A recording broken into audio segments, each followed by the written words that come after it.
let's jump into our next segment, the Silver Linings, with our expert herself, Stephene Klein. How are you, Stephene? I am doing amazing, Blanca. Thank you so much. Always amazing to be with you. I am fired up. Well, today we thought we'd do something different for our true oldies listeners and our Laws of Life viewers. And I want to thank all of you out there listening to 95.9 and 106.9 FM Treasure Coast. We are here in the True Oldies radio station. And Stephene, I'm honored to have you as our expert on silver linings. And we want the audience to get to know you a little bit better today. So what is your true definition of a silver lining? Well, my true definition of silver lining is where we have inevitably challenges and obstacles and things that we're going to have to overcome in life.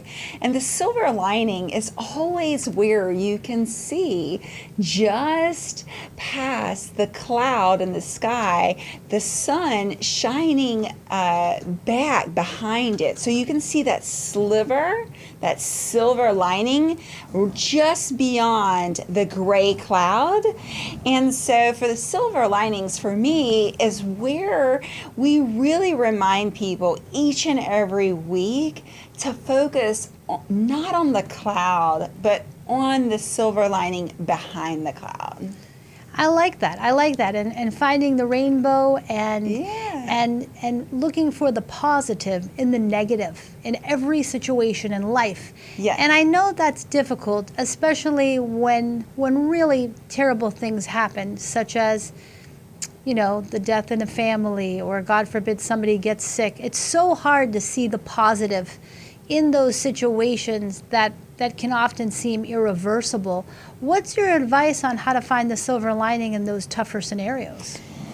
Well, you know, that's a really good question, and I take it to heart because I personally have gone through some really, really challenging situations in life, and some great difficulties, tremendous heartache, a tremendous amount of sadness. And I never want to ever portray being insensitive to these type of devastating occurrences, such as a death of a loved one. Sure. I find that, you know, a friend of mine, Dr. Diane Abdo, she's a wonderful psychologist in Boca Raton, Florida, you know, in our friendship, she always has some really interesting and amazing insights into really how to move through the process of grieving in a healthy way. So I wouldn't want to speak specifically to some of the ways that she, as a doctor, really help in a healthy way to move people through these difficult situations. Mm-hmm. I will say that everyone needs time to first process through the difficulty, and we should be gentle and loving and nurturing and kind with ourselves first and foremost while we're going through those challenges. And I think it's important to tell people when you're going through a challenge, because whether you're going through that phase, whether you're going through a job transition, you've lost your job for whatever reason, you're going through financial challenges with this COVID-19 situation, is to let people know where you are. Because if you don't, they might interpret your actions in a way that you don't want them to be interpreted. Do you agree with that? I do agree with that. It's so interesting you would say that. I actually just had a conversation in my everyday life just yesterday where I wasn't feeling well. I had a pinched nerve in my back, and I'm going to a chiropractor. A silver lining, you know, today you gave me a chiropractor.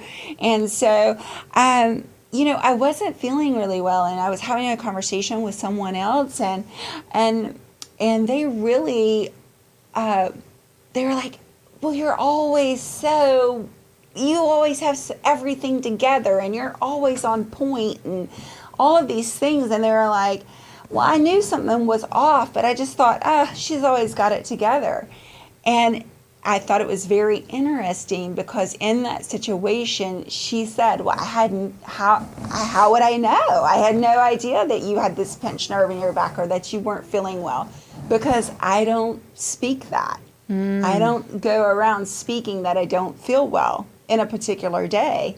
And so for me, I thought that was very interesting, and it's even more interesting and serendipitous that you would bring it up in our conversation today, because I do think it's important, because based on the conversation with my friends, I did really learn and appreciate she actually really did care, and she really did want to know if I wasn't feeling well. Yeah. And so I thought that was very sweet. And so she and I both got something from that conversation, and we were able to grow in our friendship from having such a candid conversation. And what inspired you to want to have your own segment, The Silver Linings, and to share so many positive messages? You know, you've done we're now wrapping up the first month of the Silver Linings segment on the show. Yeah. And of the 4 episodes you've done so far, I guess what's inspired you to find the silver lining for our community? Well, in these very volatile times and challenging times, I have always really gained a tremendous amount of resilience from applying these principles that we've talked about every week about looking for the silver lining. And so I've been through a lot in my life, and I know that other people could be going through a lot in their lives, Blanca. And so for me, it's really sharing a piece of myself and understanding and empathizing. I really do know where people are coming from, because I've been there and I've suffered. And because I've suffered, it's in that suffering that I want to share in order to bring light to darkness. When you did your speech at the Global Vision Conference at the Broward County Convention Center, you spoke about a lot of the adversities, and you used a term called ACEs. Yes. What does that mean? So ACEs are adverse childhood experiences, and it's a really great question. I really find it hard to believe that such a huge part of the population, they've never even heard of the word. They don't know the acronym. They don't know what I'm talking about. And for me, I really looking into it, ACEs and adverse childhood experiences, 50% of the population, of the human population, not just the American population, the human population, 50% has between 1 and 3 adverse childhood experiences.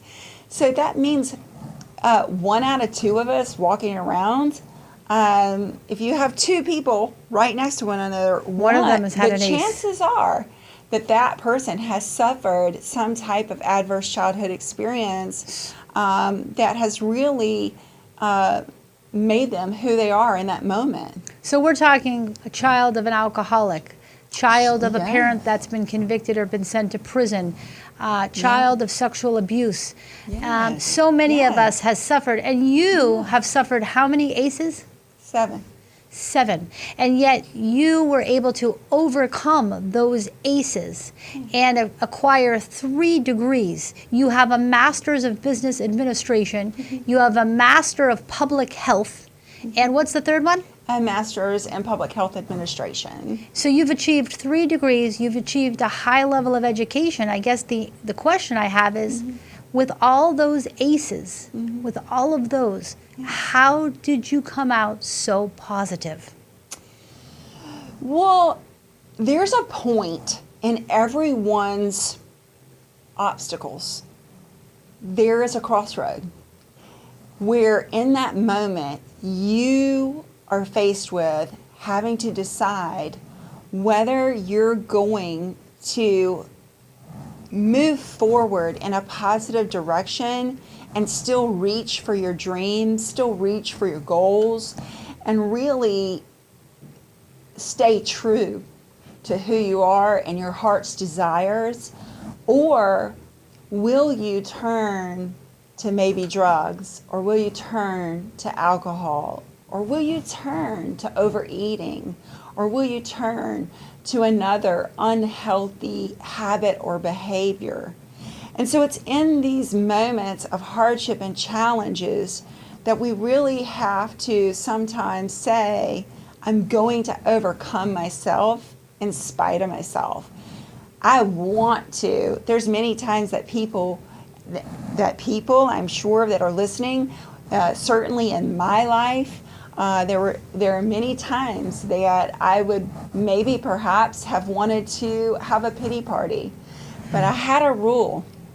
I would only allow that for 24 hours. Oh, that's a good rule. And the then anti-pity party rule. Love it. And part of that was really loving myself enough to give myself the time to process through what I was going through, Nice. Yet at the same time, loving myself enough to know that what was best for me is to move forward, future focused, living in the present now, so that I can consistently evolve to a better version of myself.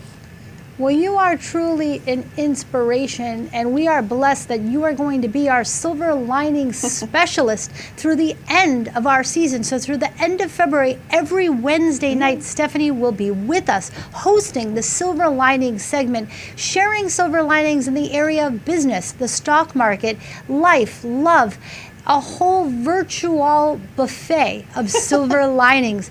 And Stephanie, what is the best way for people to get in touch with you if they want to learn more or have a one-on-one with you? Oh, okay, this is great. My telephone number, anyone can reach out to me, is 561-609-2447. That's 561-609-2447. Or you can reach me at Stephene at designtosimplify.com or on Wellshare TV. You can also look me up across all my social media platforms. I am there. My name is spelled very unusually, Blanca, as you know. Yes. So look it up under Stephene, Stephene Klein. I am the only one that is spelled that uniquely, so you should be able to find me. Well, I love it. Well, Stephene Klein, thank you so much for bringing so much sunshine and silver linings to our community. We look forward to seeing you every Wednesday night at 6 o'clock right here on Fired Up with Blanca. And thanks for watching, and let's jump into the next segment.